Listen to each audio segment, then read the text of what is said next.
Topic है preposition और हम जानते हैं प्रीपोजिशन को क्या कहते हैं, रिलेटिंग। प्रीपोजिशन दो शब्दों से मिलकर बना है, पहला आपका प्री और दूसरा क्या है, पोजीशन। प्री का मतलब होता है बिफोर, बिफोर का मतलब आना, और किसके पहले आ सकता है पोजीशन में, नाउन, प्रोनाउन या तो जीरंड। यानी प्रीपोजिशन किसी नाउन, प्रोनाउन या जीरंड से पहले आता है। तो देखिए आपका प्रीपोजिशन यानी नाउन, प्रोनाउन या जीरंड से पहले आएगा। और जीरंड कैसे बनता है, वर्ब की फर्स्ट फॉर्म में आएगा। प्रीपोजिशन अपने बाद लेता क्या है, क्लियर बात। एग्जांपल देखिए, the goat jumped into the well, यानी बकरी कुएं में कूदे। इनटू हमारा क्या है, प्रीपोजिशन के बाद क्या आएगा, आपका क्या हो गया, प्रीपोजिशन ऑब्जेक्ट लेकर बनाती क्या है, अब जो प्रीपोजिशन ऑब्जेक्ट लेकर फ्रेज बनाई तो मेन इसमें कौन है, प्रीपोजिशन। फ्रेज का नाम क्या पड़ गया, प्रीपोजिशनल फ्रेज। दूसरा देखें, ही डाइड ऑफ कैंसर, वह कैंसर के कारण मर गया। तो ऑफ हमारा क्या था, प्रीपोजिशन अपने बाद प्रीपोजिशन ऑब्जेक्ट लेकर बढ़ाया क्या, मेन कौन है, फ्रेज का नाम क्या पड़ेगा, समझा गया। ये आज हम लोगों को पढ़ना है काइंड्स ऑफ प्रीपोजिशन। मैंने आपको बताया काइंड्स ऑफ प्रीपोजिशन कितनी है, फर्स्ट क्या है आपका, क्या है,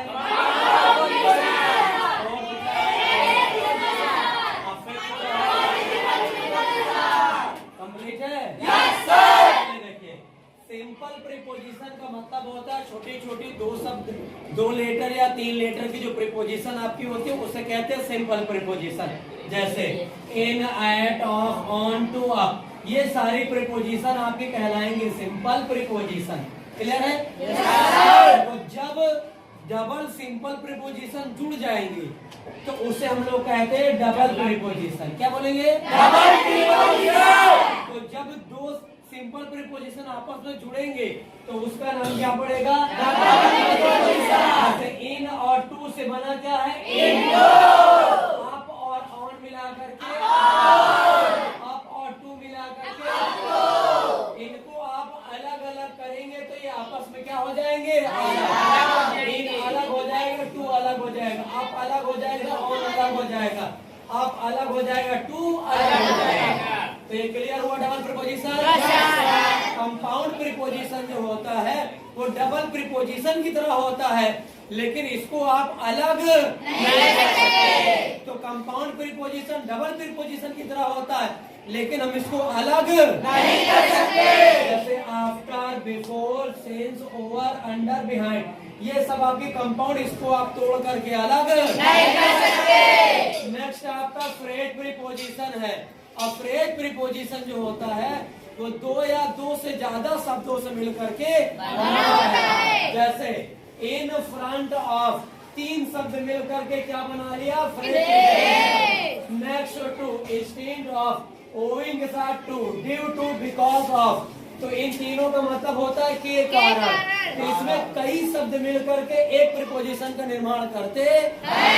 अब आपका फिफ्थ नंबर पार्टिसिपल प्रीपोजिशन, यानी जब वर्ब की फर्स्ट फॉर्म में आईएनजी लग करके प्रीपोजिशन का काम करता है तो उसे कहते हैं पार्टिसिपल प्रीपोजिशन। जैसे पेंड में आईएनजी लगा के पेंडिंग, कंसीडर में आईएनजी लगा के कंसीडरिंग, रिगार्ड में आईएनजी लगा करके।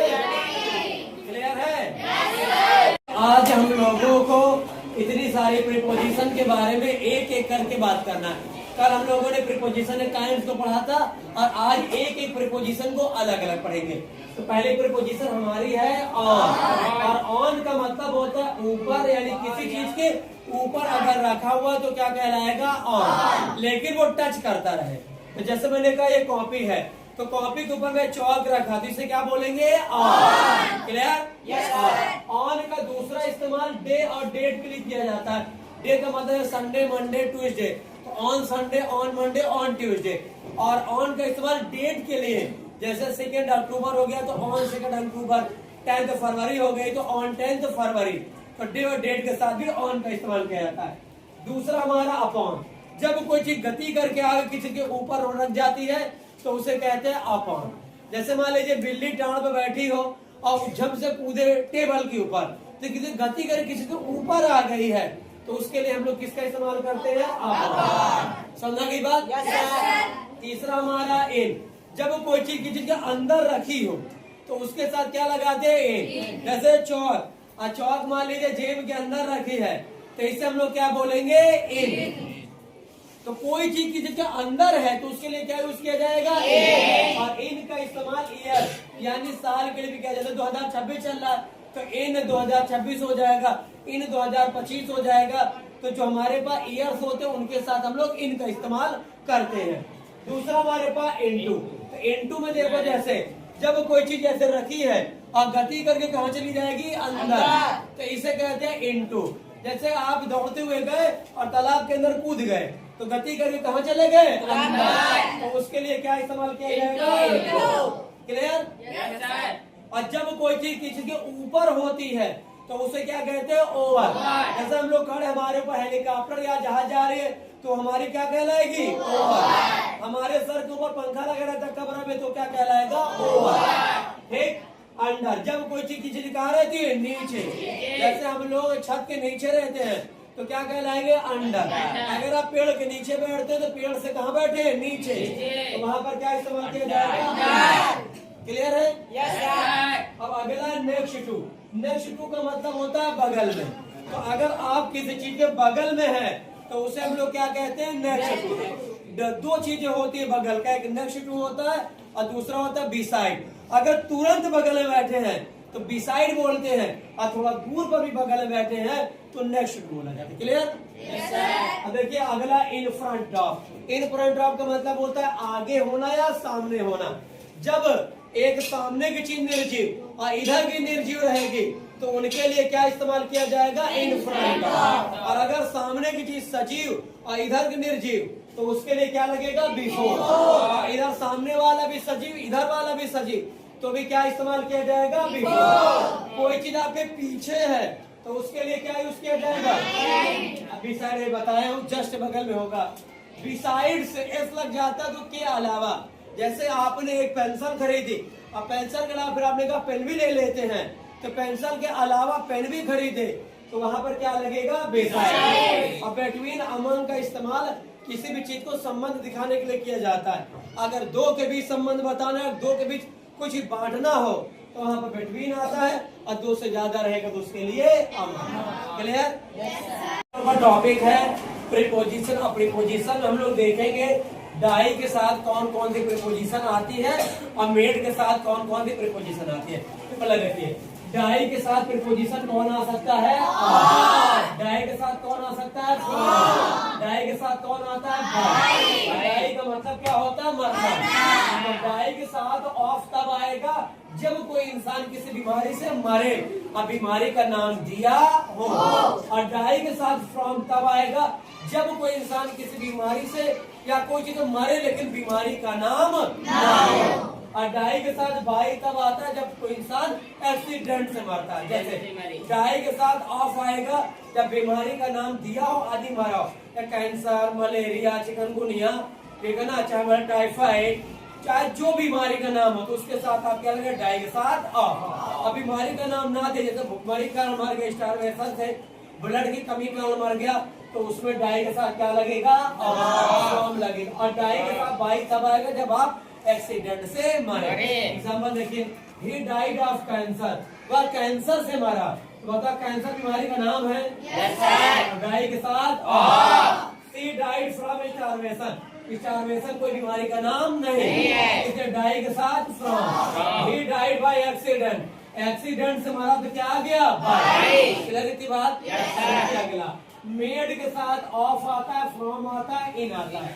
आई बस में मेड के साथ ऑफ तब आता है जब कोई चीज किसी चीज से बने और जो चीज बना रहे उसमें पहली चीज दिखे तो उसके साथ मेड के साथ ऑफ। इसको कहते हैं फिजिकल चेंज। जैसे मैं सोने से क्या बनवाया? अंगूठी। गोल्ड से आपने रिंग बनवाया, लेकिन रिंग में गोल्ड दिखता है, तो इसलिए मेड के साथ आ। और जब कोई चीज की चीज बने, अब बनने के बाद वो चीज न दिखे दूसरी चीज में, तो उसमें आता मेड के साथ फ्रॉम। जैसे दूध से क्या बनती है? पनीर। तो पनीर में दूध दिखता नहीं है, तो मेड के साथ फ्रॉम। मेड के साथ इन जब आता है, जब कोई वस्तु कहीं बनी है तो उस जगह को दिखाने के लिए, जैसे made in Japan, made in China, made in India लिखा रहता है। देखिए my ring is made of gold. अब रिंग गोल्ड की बनी है, तो रिंग में गोल्ड दिखता है, इसलिए क्या लगा है? अब चीज मतलब पनीर किससे बना है? दूध से, लेकिन पनीर में दूध नहीं दिखता, तो मेड के साथ from. My watch is made in Japan. तो घड़ी कहाँ बनी है? जापान जगह का नाम है, तो मेड इन आया। आज हम लोगों को पढ़ना है preposition on, of, from, to, toward, with और बाय। ठीक है, आप लोगों को पता है, बचपन में पढ़े ऑन का मतलब क्या होता है? किसी चीज को चालू करना। चालू करना का मतलब क्या हो जाएगा? स्टार्ट। क्लियर है? और ऑफ का मतलब OFF, ऑफ का मतलब बंद करना, यानी किसी भी चीज को स्टॉप करना। एग्जाम्पल देखिए, स्विच ऑन द बल्ब, यानी बल्ब को चालू कर दीजिए। स्विच ऑफ द फोन, यानी फोन को स्विच ऑफ यानी बंद कर दीजिए। क्लियर यहाँ तक? देखिए अगला है फ्रॉम। फ्रॉम का इस्तेमाल सेपरेशन को दिखाने के लिए आता है। सेपरेशन का मतलब होता है अलगाव। अगर आप किसी चीज से अलगाव लेते हैं, तो वहां पे आपका फ्रॉम का इस्तेमाल किया जाता है। जैसे आप पीपल गांव से अलग हो रहे हैं, तो फ्रॉम। मुंबई के वहां से वापस आ रहे हैं, तो फ्रॉम। पेड़ से पत्तियां गिर रही है, तो फ्रॉम। ठीक। और टू का मतलब होता है जब आप किसी चीज से जुड़े, तो जुड़ते हैं तो उसके लिए क्या इस्तेमाल किया जाता है? टू। जैसे I am going to school, school से हम क्या कर रहे हैं? जुड़ रहे हैं। ठीक। और कभी कभी बचपन हम लोग A to Z बीच के गैपिंग को दिखाने के लिए भी किसका इस्तेमाल किया जाता है? टू का। जैसे A to Z लिख दिया तो समझ जाते हैं A से लेकर Z तक लिखना है। 1 to 100, तो 1 से लेकर 100 तक बीच के गैपिंग को कौन भर दिया? टू। क्लियर है? टूवर्ड्स का मतलब होता है की तरफ। अगर आप कहीं जाते हैं, उस तरफ जाते, वो जगह नहीं। जैसे मालूम मैं झलवा जा रहा हूँ, तो मैंने कहा मैं झलवा जा रहा हूँ, तो झलवा एग्जैक्ट बता दिया था टू। मैं झलवा की तरफ जा रहा हूँ, इसका मतलब झलवा जाऊँ कि नहीं तो कोई पता नहीं, तो उसके लिए क्या इस्तेमाल किया जाता है? टूवर्ड। अगला हमारा विथ। विथ का मतलब होता है साथ, सभी लोग जानते हैं। और विथ का दूसरा इस्तेमाल होता है इंस्ट्रूमेंट के लिए, यानी किसी यंत्र के लिए। अब बाय का इस्तेमाल घड़ी समय के लिए भी किया जाता है। बाय का इस्तेमाल पर्सन के रूप में पैसिव वॉइस में किया जाता है। ठीक है, अब एग्जांपल देखिए, ऐसे Ramu is coming from Mumbai. Ramu Mumbai से आ रहा है, यानी अलग हो रहा है। Leaves are falling from the trees. पत्तियां पेड़ से गिर रही है, यानी अलग हो रही है। I am going to school, मैं विद्यालय जा रहा हूँ, विद्यालय से जुड़ रहा हूँ। ठीक है, I am going towards Jhalwa, मैं झलवा की तरफ जा रहा हूँ, यानी झलवा एग्जैक्ट नहीं जा रहा हूँ। Raju is playing with his brother, Raju अपने भाई के साथ खेल रहा है। ठीक। अब देखिए एग्जांपल और इधर लिखा हुआ है, he killed a snake with a stick, उसने छड़ी से एक सांप को मार दिया, यानी स्टिक आपका इंस्ट्रूमेंट हो गया, उसके पहले क्या लगा? With. What is the time by your watch, तो घड़ी समय दिखाने के लिए क्या यूज किया जाता है? बाय का इस्तेमाल। he was beaten by Rakesh, यानी पैसिव वॉइस हो गया। बाय राकेश से पहले क्या आ गया आपका? बाय आ गया। क्लियर है? अच्छा।